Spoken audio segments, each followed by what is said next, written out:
Et des abeilles qui rentrent, elles sont toutes jaunes. Parce qu'elles ont été butinées dans le lierre. Et du coup, elles sont couvertes de pollen de lierre.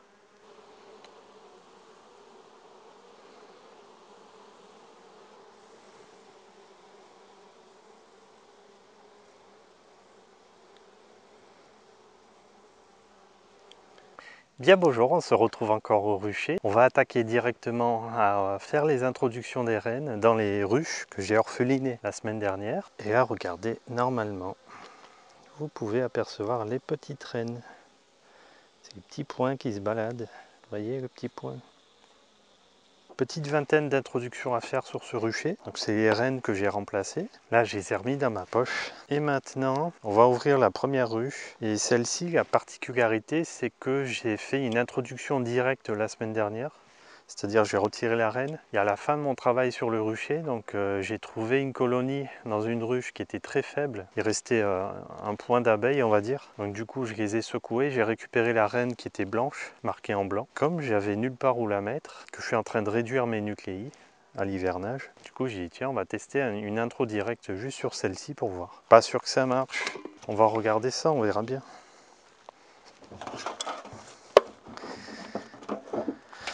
Alors, on va voir ça ensemble. Donc ça, c'était la colonie la plus faible du rucher. Vous voyez, elles sont dans le candy. Du candy protéiné.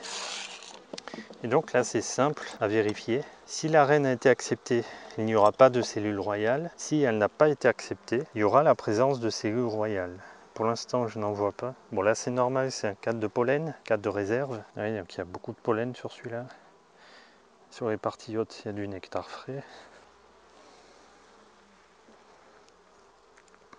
Comme c'est des abeilles douces, je me suis dit, une intro directe, pourquoi pas? D'ailleurs, je crois que j'avais déjà filmé cette rue. Je vois des œufs. Bonne nouvelle. Ouais, c'est des œufs de reine. Ça sent bon, ça sent le nectar frais. Par contre, ça coule. Hein. Ça, faut que je fasse attention. Écoutez, elle a dû être acceptée parce qu'il y a des œufs. Je vais quand même essayer de la voir. Vous avez vu, celui-là, c'était un cadre de couvain operculé. Hop, elle est là, elle est en train de pondre. Vous voyez, donc je lui aurais mis une belle reine blanche. Elle est là, ici. Et elle a été acceptée. Une intro directe, comme quoi. Je l'ai introduit, je pense, 2 heures après avoir orpheliné. Mais en fin de saison, en général, ça fonctionne, mais il faut se méfier quand même. Mais là, je sais que la colonie était très douce, donc ça pouvait marcher assez facilement. Donc je suis très content que ça ait marché sur celle-ci. Au moins, j'ai pu récupérer ma reine qui était condamnée dans le petit essaim que j'avais trouvé avec elle. En quantité d'abeilles, je vous dis, ça représentait un point. Donc vraiment pas assez. Donc je suis très satisfait de pouvoir leur remettre la reine de récupération. Là, je vais remettre un petit caillou pour pas que le sachet s'écroule. Et une nouvelle patte. Donc, pour cette colonie, c'est super, ça a bien marché. Même en saison, des fois, je fais des intros directs quand je trouve des reines qui ça va pas dans la colonie, que je dois secouer. Si je suis sûr que la valeur de la reine, des fois, je fais des intros directs comme ça. Alors j'en fais très peu, une dizaine par an. Et là, je voulais voir, et en espérant de pouvoir récupérer cette reine. Ça a fonctionné.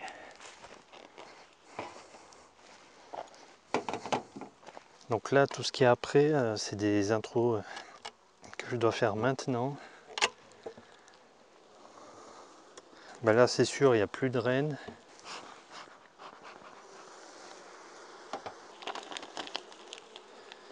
Ouais, elle le consomme bien. C'est du candy protéiné. Alors, vous voyez, l'autre fois, j'ai eu un commentaire sur les cadres en date d'endroit filets verticaux. On me disait, ouais, mais ça va pas, c'est un désavantage. Il y a plus de teigne sur la tête des cadres. Ok, mais c'est super parce qu'on peut les, vous voyez, on peut les retirer. Que les cadres filés horizontaux, elles restent dans le cadre parce qu'on ne peut pas les choper dès qu'on ouvre. Alors que là, quand j'ouvre, en général, elles se mettent sous le sachet quand il y a du candy en sachet plastique ou sous la pâte protéinée. En général, elles se mettent juste dessous. Et ce qu'il y a de cool, on arrive, on soulève et tac, on peut l'enlever direct. Donc non, moi je préfère vraiment comme ça. Au contraire, on les voit de suite. Et on peut les retirer. Voilà, j'avais pas eu le temps de répondre. Et là, je le réponds en vidéo, c'est encore mieux. Là, il y a des réserves, c'est pas la peine de regarder. Là, il y a un petit peu couvain fermé, mais c'est surtout les 3 autres qui m'intéressent. Du coup, le couvain il est né, elle l'a remplacé par du nectar. Et les 2 autres, c'est les 4 de couvain restants. Bien, elles n'ont pas fait d'élevage sur ce cadre-là. Donc, on va voir sur le dernier cadre. Voilà, donc elles l'ont fait sur le tout dernier cadre, comme on peut le voir. Il y a bien la présence de cellules royales. Donc apparemment là, il n'y en aurait qu'une. Ouais, elles en ont fait qu'une. Il y a une amorce ici, mais elles n'ont pas élevé. Hop. Et moi je les enlève. Et ce que je vais faire, je vais mettre la cage d'introduction ici, exactement. Entre les 2 cadres où il y avait la cellule royale. Comme ça, elles ne sont pas perturbées. Ou est-ce que si je change l'endroit de la reine. Alors, une petite chose à ne pas oublier.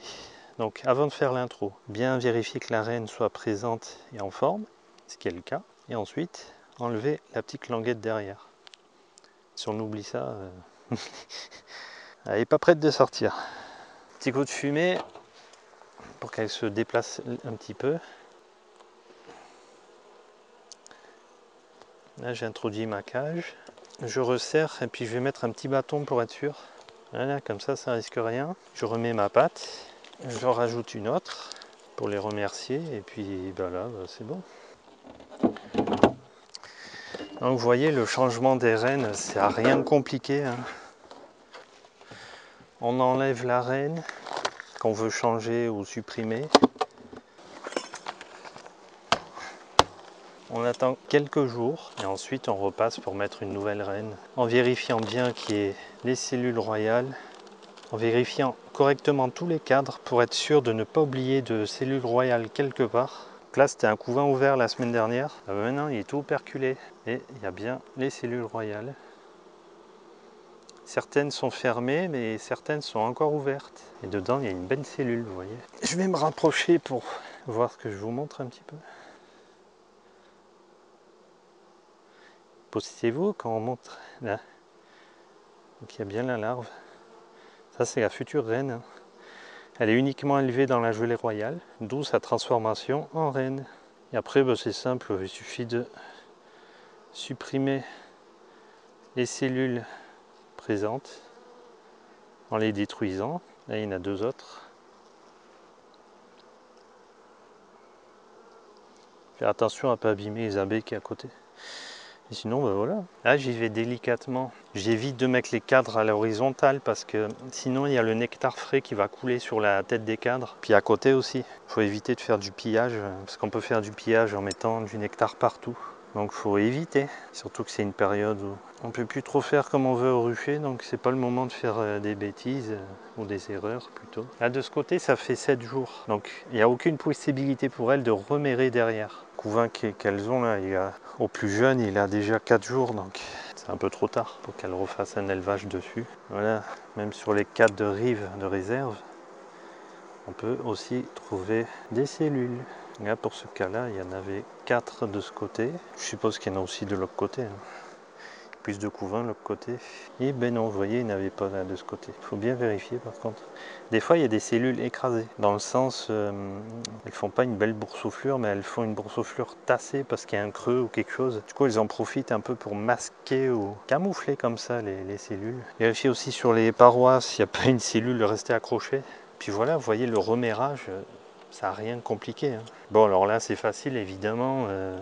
Arpeli, il fait ça sur une colonie qui a 4 ou 5 cadres. Forcément, c'est plus facile. Quand il y a 10 cadres, c'est autre chose. Vous faites pareil, mais sur les 10 cadres. On n'oublie pas d'enlever la petite languette, vérifier la présence de la reine. Et moi, je vais mettre ça ici.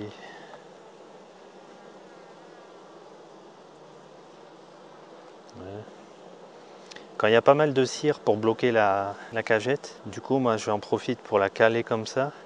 Par contre, bien faire attention qu'elles aient l'accès par devant, qu'elles puissent comme ça libérer la reine. Parce que pareil, s'il y a de la cire qui bouche l'entrée, elles ne pourront pas la libérer. Faire attention.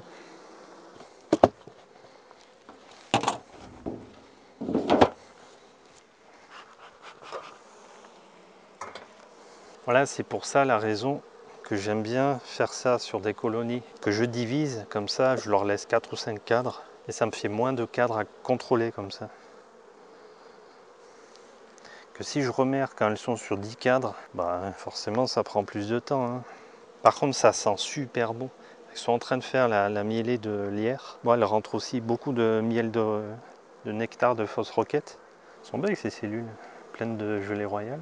Vous savez quoi, je vais en profiter pour gober celle-là.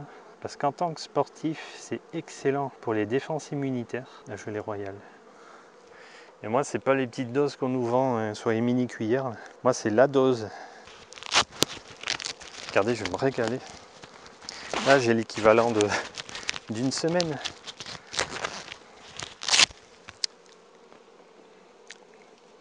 Oh, excellent. En plus, elle picote, j'aime bien. Là, si j'avais le temps, je goberais toute la gelée royale de chaque rue. J'ai pas trop le temps. Ne vous inquiétez pas, il n'y a pas de surdose. Le produit apicole, ça risque rien. Bon, faut pas manger 1 kilo non plus. Vous ce que je vous dis, ça coule. C'est... Ça a mis elle en garrigue, heureusement, parce qu'elles n'ont pas eu nectar depuis le mois de mai. Alors ça leur fait, franchement, ça leur fait beaucoup de bien. Et il n'y a pas meilleur avant l'hiver. Ils fassent de belles abeilles d'automne et d'hiver. Mais qu'est-ce que ça sent bon. Ça m'avait manqué cette odeur de mielé.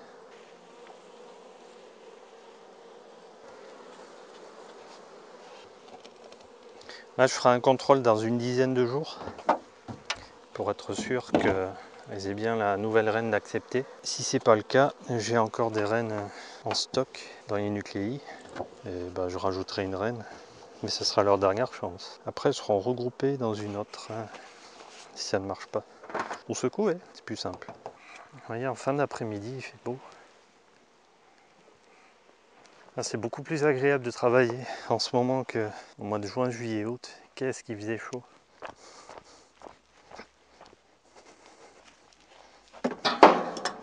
Je vais regarder vite fait si j'en ai de ce côté à remérer. Il me semble que oui. Voilà, j'en ai 2. Là où je crois qu'il n'y en avait pas. Non. Et de ce côté non plus. Oui, c'est les ruches qui sont à vendre, qui sont à réserver en ce moment et qui seront remis au mois d'avril. Que certaines ont les planchers en bois, mais la plupart auront les planchers plastiques, comme là, avec grille d'entrée, les angles de maintien. C'est les angles là comme ça. Nourrisseur, couvre-cadre à arpélie et un toit. Grille d'entrée pour celles qui sont en bois aussi. C'est des ruches qui ont 5 ans, hein, elles ne sont pas vieilles. Celles-là, bon, après les grises, elles ont un peu travaillé avec les blanches. Mais il m'en reste très peu comme ça. Puis, comme je vous disais, donc 3 hausses qui seront remis avec les cadres. Donc les cadres des hausses seront soit en cadre gaufré, soit du bâti. Du bâti récent, hein, je vous donne pas des trucs noirs dégueux.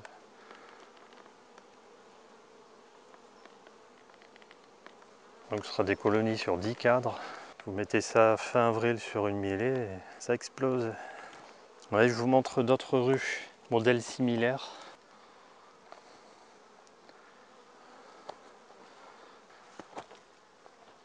Dans un état très très correct, très bon état on pourrait dire même.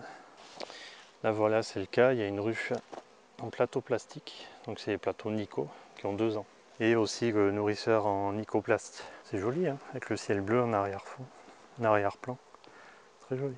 Ouais, le rucher n'est pas très fourni parce que là c'est un rucher de tri, de remérage, tout.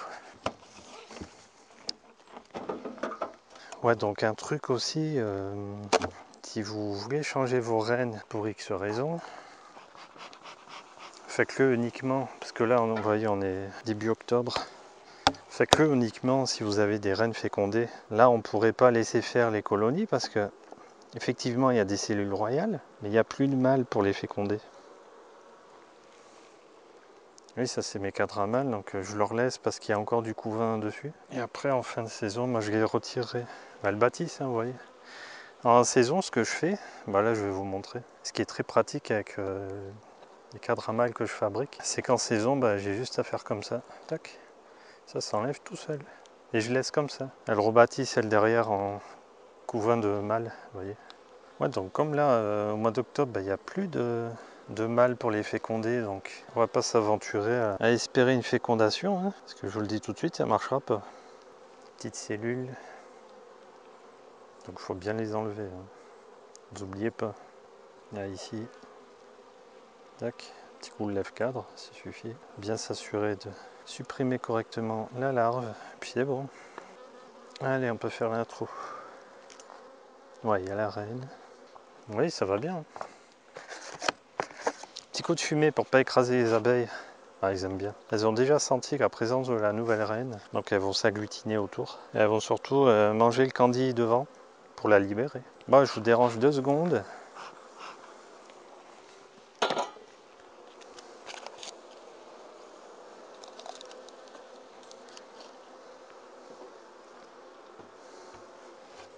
Voilà. Ça, on repart avec des reines qui ont 2 mois.